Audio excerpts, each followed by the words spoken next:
बड़े घर की बेटी, कृपा कर हमारे चैनल जंगल सफारी को सब्सक्राइब जरूर करें। धन्यवाद। बेनी माधव सिंह गौरीपुर गांव के जमींदार और नंबरदार थे। उनके पितामह किसी समय बड़े धन धान्य संपन्न थे। गांव का पक्का तालाब और मंदिर, जिनकी अब मरम्मत भी मुश्किल थी, उन्हीं के कीर्ति स्तंभ थे। कहते हैं इस दरवाजे पर हाथी झूमता था। अब उसकी जगह एक बूढ़ी भैंस थी, जिसके शरीर में अस्थि पंजर के सिवा और कुछ शेष न रहा था। पर दूध शायद बहुत देती थी, क्योंकि एक न एक आदमी हाड़ी लिए उसके सिर पर सवार ही रहता था। बेनी माधव सिंह अपनी आधी से अधिक संपत्ति वकीलों को भेंट कर चुके थे। उनकी वर्तमान आय 1000 रुपये वार्षिक से अधिक न थी। ठाकुर साहब के 2 बेटे थे। बड़े का नाम श्रीकंठ सिंह था। उसने बहुत दिनों के परिश्रम और उद्योग के बाद B.A. की डिग्री प्राप्त की थी। अब एक दफ्तर में नौकर था। छोटा लड़का लाल बिहारी सिंह दोहरे बदन का सजीला जवान था। भरा हुआ मुखड़ा, चौड़ी छाती, भैंस का 2 सेर ताजा दूध वह उठकर सवेरे पी जाता था। श्रीकंठ सिंह की दशा बिल्कुल विपरीत थी। इन नेत्रप्रिय गुणों को उन्होंने B0A0 इन्हीं 2 अक्षरों पर न्योछावर कर दिया था। इन 2 अक्षरों ने उनके शरीर को निर्बल और चेहरे को कांतिहीन बना दिया था। इसी से वैद्य ग्रंथों पर उनका विशेष प्रेम था। आयुर्वेदिक औषधियों पर उनका अधिक विश्वास था। शाम सवेरे उनके कमरे से प्रायः खरल की सुरीली कर्णमधुर ध्वनि सुनाई दिया करती थी। लाहौर और कलकत्ते के वैद्यों से बड़ी लिखा पड़ी रहती थी। श्रीकंठ इस अंग्रेजी डिग्री के अधिपति होने पर भी अंग्रेजी सामाजिक प्रथाओं के विशेष प्रेमी न थे, बल्कि वह बहुधा बड़े जोर से उसकी निंदा और तिरस्कार किया करते थे। इसी से गांव में उनका बड़ा सम्मान था। दशहरे के दिनों में वह बड़े उत्साह से रामलीला होते और स्वयं किसी न किसी पात्र का पाठ लेते थे। गौरीपुर में रामलीला के वही जन्मदाता थे। प्राचीन हिंदू सभ्यता का गुणगान उनकी धार्मिकता का प्रधान अंग था।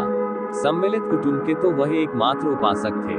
आजकल स्त्रियों को कुटुंब में मिलजुल कर रहने की जो अरुचि होती है, उसे वह जाति और देश दोनों के लिए हानिकारक समझते थे। यही कारण था कि गौ की ललनाएं उनकी निंदक थी। कोई तो उन्हें अपना शत्रु समझने में भी संकोच न करती थी। स्वयं उनकी पत्नी को ही इस विषय में उनसे विरोध था। यह इसलिए नहीं कि उसे अपने सास ससुर, देवर या जेठ आदि घृणा थी, बल्कि उसका विचार था कि यदि बहुत कुछ सहने और तरह देने पर भी परिवार के साथ निर्वाह न हो सके, तो आए दिन की कलह से जीवन को नष्ट करने की अपेक्षा यही उत्तम है कि अपनी खिचड़ी अलग पकाई जाए। आनंदी एक बड़े उच्च कुल की लड़की थी। उसके बाप एक छोटी सी रियासत के ताल्लुकेदार थे। विशाल भवन, 1 हाथी, 3 कुत्ते, बाज, बहरी शिकरे, झाड़फानूस, ऑनरेरी मजिस्ट्रेट और ऋण, जो एक प्रतिष्ठित ताल्लुकेदार के भोग्य पदार्थ हैं, सभी यहाँ विद्यमान थे। नाम था भूप सिंह। बड़े उदारचित और प्रतिभाशाली पुरुष थे, पर दुर्भाग्य से लड़का एक भी न था। 7 लड़कियां हुई और दैवयोग से सबकी सब जीवित रहीं। पहली उमंग में तो उन्होंने 3 ब्याह दिल खोलकर किए, पर 15-20 हजार रुपयों का कर्ज सिर पर हो गया तो औंखें खुली, हाथ समेट लिया। आनंदी चौथी लड़की थी। वह अपनी सब बहनों से अधिक रूपवती और गुणवती थी। इससे ठाकुर भूप सिंह उसे बहुत प्यार करते थे। सुंदर संतान को कदाचित उसके माता पिता भी अधिक चाहते हैं। ठाकुर साहब बड़े धन संकट में थे कि इसका विवाह कहाँ करें। न तो यही चाहते थे कि ऋण का बोझ बढ़े और न यही स्वीकार था कि उसे अपने को भाग्यहीन समझना पड़े। एक दिन श्रीकंठ उनके पास किसी चंदे का रुपया मांगने आए। शायद नागरी प्रचार का चंदा था। भूप सिंह उनके स्वभाव पर रीझ गए और धूमधाम से श्रीकंठ सिंह का आनंदी के साथ ब्याह हो गया। आनंदी अपने नए घर में आई तो यहाँ का रंग धन कुछ और ही देखा। जिस टीम टाम की उसे बचपन से ही आदत पड़ी हुई थी, वह यहाँ नाम मात्र को भी न थी। हाथी घोड़ों का तो कहना ही क्या, कोई सजी हुई सुंदर बहली तक न थी। रेशमी स्लीपर साथ लाई थी, पर यहाँ बाग कहाँ। मकान में खिड़कियां तक न थी, न जमीन पर फर्श, न दीवार पर तस्वीरें। यह एक सीधा सादा देहाती गृहस्थी का मकान था, किंतु आनंदी ने थोड़े ही दिनों में अपने को इस नई अवस्था के ऐसा अनुकूल बना लिया, मानो उसने विलास के सामान कभी देखे ही न थे। एक दिन दोपहर के समय लाल बिहारी सिंह 2 चिड़िया लिए हुए आया और भावच से बोला, जल्दी से पका दो, मुझे भूख लगी है। आनंदी भोजन बनाकर उसकी राह देख रही थी। अब वह नया व्यंजन बनाने बैठी। हाड़ी में देखा तो घी पाव भर से अधिक न था। बड़े घर की बेटी, किफायत क्या जाने। उसने सब घी मांस में डाल दिया। लाल बिहारी खाने बैठा तो दाल में घी न था। बोला, दाल में घी क्यों नहीं छोड़ा। आनंदी ने कहा कि सब मौसमे पड़ गया। लाल बिहारी जोर से बोला, अभी परसों भी आया है, इतना जल्द उठ गया। आनंदी ने उत्तर दिया, आज तो कुल पाव भर रहा होगा। वह सब मैंने मांस में डाल दिया।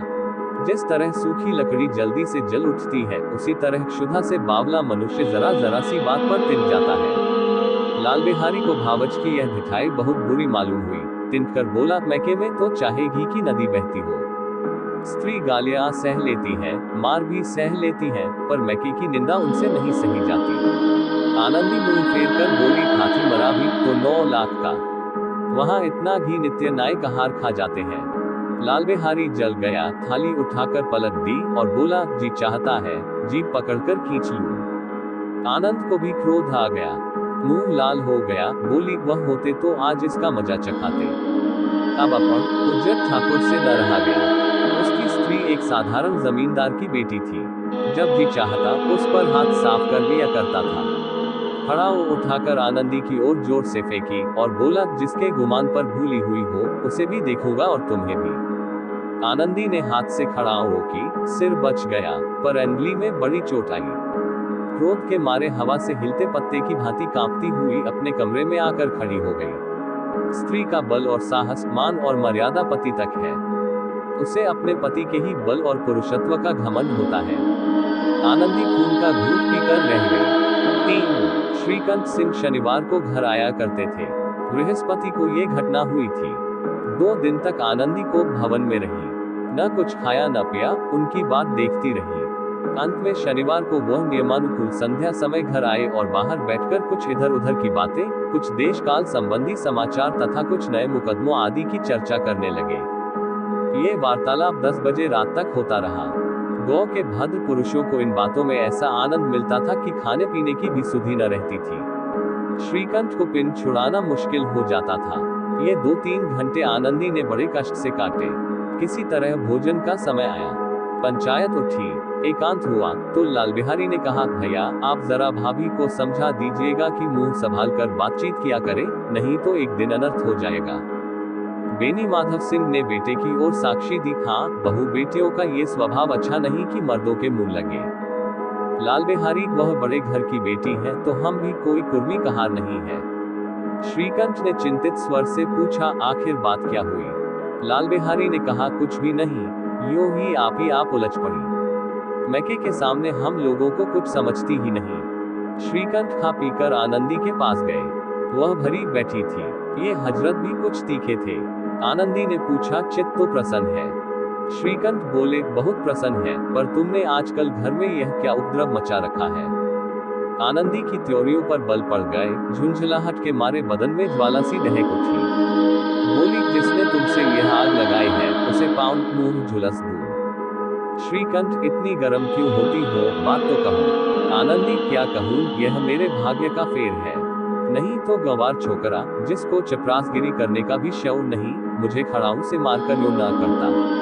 श्रीकांत, सब हाल साफ साफ कहा तो मालूम हो, मुझे तो कुछ पता नहीं। आनंदी, परसों तुम्हारे लाडले भाई ने मुझसे मांस पकाने को कहा। घी हौडी में पाव भर से अधिक न था, वह सब मैंने मांस में डाल दिया। जब खाने बैठा तो कहने लगा, दल में घी क्यों नहीं है? बस इसी पर मेरे मैके को बुरा भला कहने लगा, मुझसे न रहा गया। मैंने कहा कि वहां इतना घी तो नाय कहार खा जाते हैं और किसी को जान भी नहीं पड़ता। बस इतनी सी बात पर इस अन्यायी ने मुझ पर खड़ाऊ फेंक मारी। यदि हाथ से न रोक लूं तो सिर फट जाए। उसी से पूछो मैंने जो कुछ कहा है वह सच है या झूठ। श्रीकांत की आंखें लाल हो गईं। बोले, यहाँ तक हो गया इस छोकरे का ये साहस। आनंदी स्त्रियों के स्वभावानुसार रोने लगी, क्योंकि आंसू उनकी पलकों पर रहते हैं। श्रीकांत बड़े धैर्यवान और शांति पुरुष थे। उन्हें कदाचित ही कभी क्रोध आता था। स्त्रियों के आंसू पुरुष की क्रोधाग्नि भड़काने में तेल का काम देते हैं। रात भर करवटें बदलते रहे। उद्विग्नता के कारण पलक तक नहीं झपकी। प्रातः काल अपने बाप के पास जाकर बोले, दादा अब इस घर में मेरा निवाह न होगा। इस तरह की विद्रोहपूर्ण बातें कहने पर श्रीकांत ने कितनी ही बार अपने कई मित्रों को आड़े हाथों लिया था, परंतु दुर्भाग्य आज उन्हें स्वयं वही बातें अपने मुंह से कहनी पड़ी। दूसरों को उपदेश देना भी कितना सहज है। बेनी माधव सिंह घबरा उठे और बोले, क्यों? श्रीकंठ, इसलिए कि मुझे भी अपनी मान प्रतिष्ठा का कुछ विचार है। आपके घर में अब अन्याय और हठ का प्रकोप हो रहा है। जिनको बड़ों का आदर सम्मान करना चाहिए, वे उनके सिर चढ़ते हैं।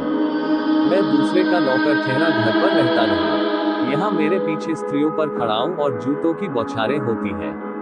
कड़ी बात तक चिंता नहीं। कोई एक की दो कह ले, वहां तक मैं सह सकता हूँ, किंतु ये कदापि नहीं हो सकता कि मेरे ऊपर लात घूंसे पड़े और मैं दम न मारूं। बेनी माधव सिंह कुछ जवाब न दे सके। श्रीकंठ सदैव उनका आदर करते थे। उनके ऐसे तेवर देखकर बूढ़ा ठाकुर अवाक रह गया।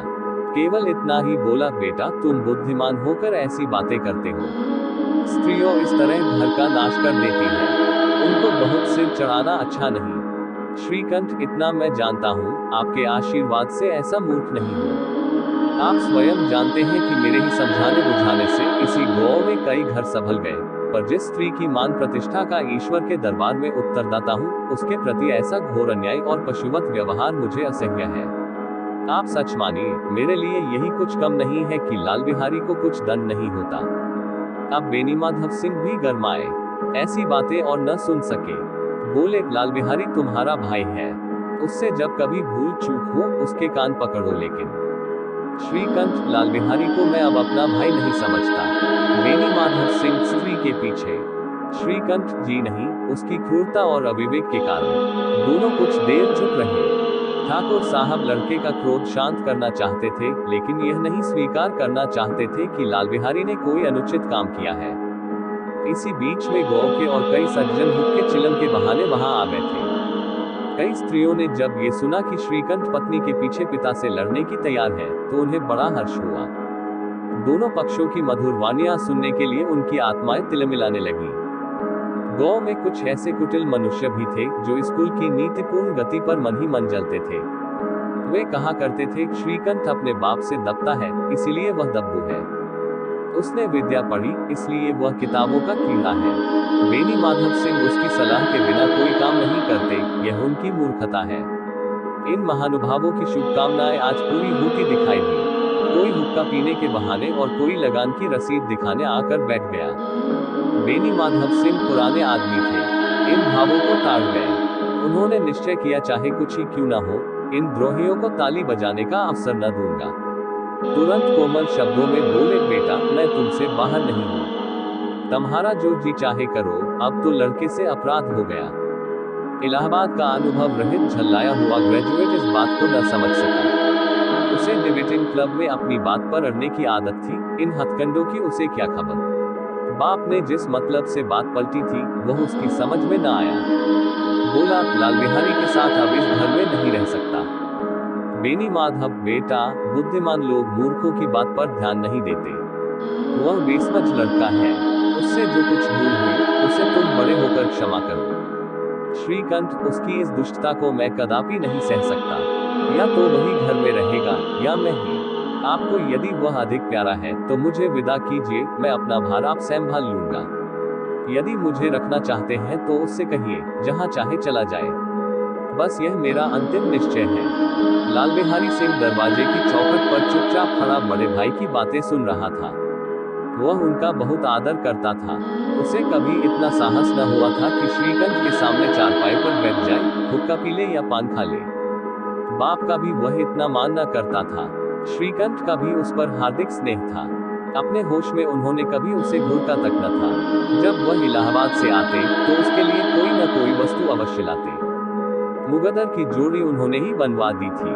पिछले साल जब उसने अपने से जोड़े जवान को नागपंचमी के दिन दंगल में पछाड़ दिया, तो उन्होंने पुलकित होकर अखाड़े में ही जाकर उसे गले लगा लिया था। 5 रुपए के पैसे लुटाए थे। ऐसे भाई के मुंह से आज ऐसी हृदय विदारक बात सुनकर लाल बिहारी को बड़ी ग्लानि हुई।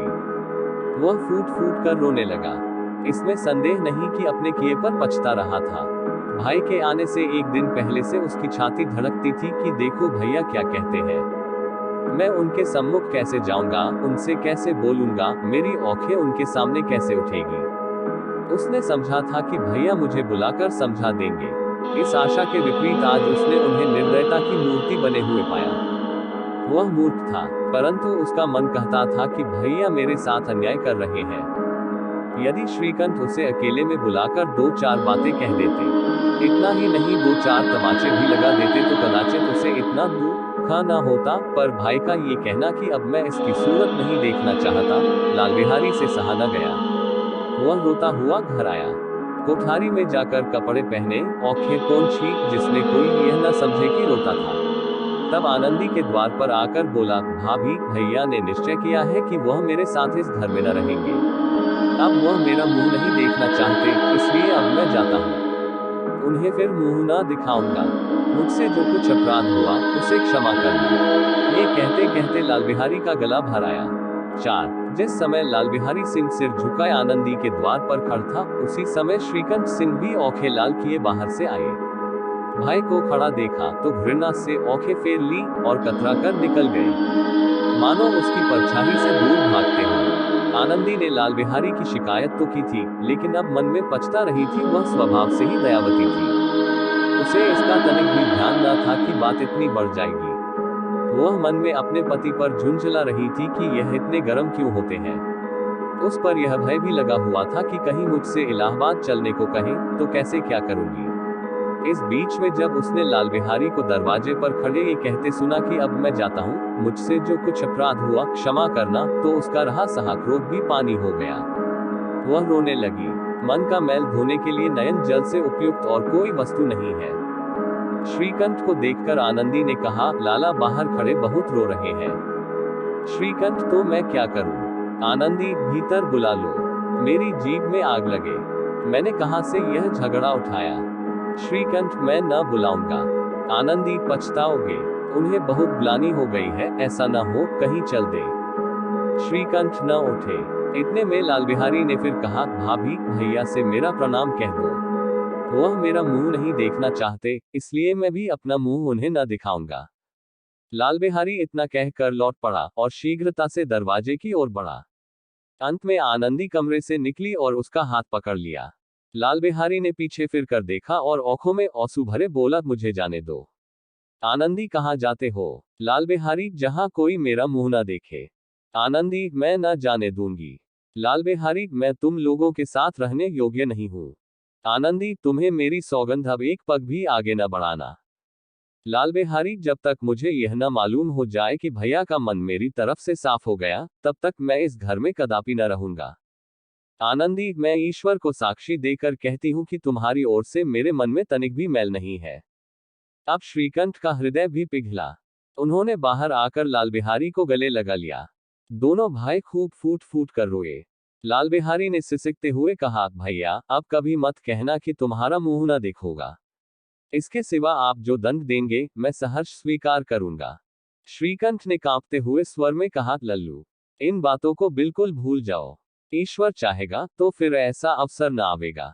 बेनी माधव सिंह बाहर से आ रहे थे। दोनों भाइयों को गले मिलते देखकर आनंद से पुलकित हो गए। बोल उठे, बड़े घर की बेटियां ऐसी ही होती हैं, बिगड़ता हुआ काम बना लेती हैं। गांव में जिसने यह वृतांत सुना, उसी ने इन शब्दों में आनंदी की उदारता को सराहा। बड़े घर की बेटियां ऐसी ही होती हैं।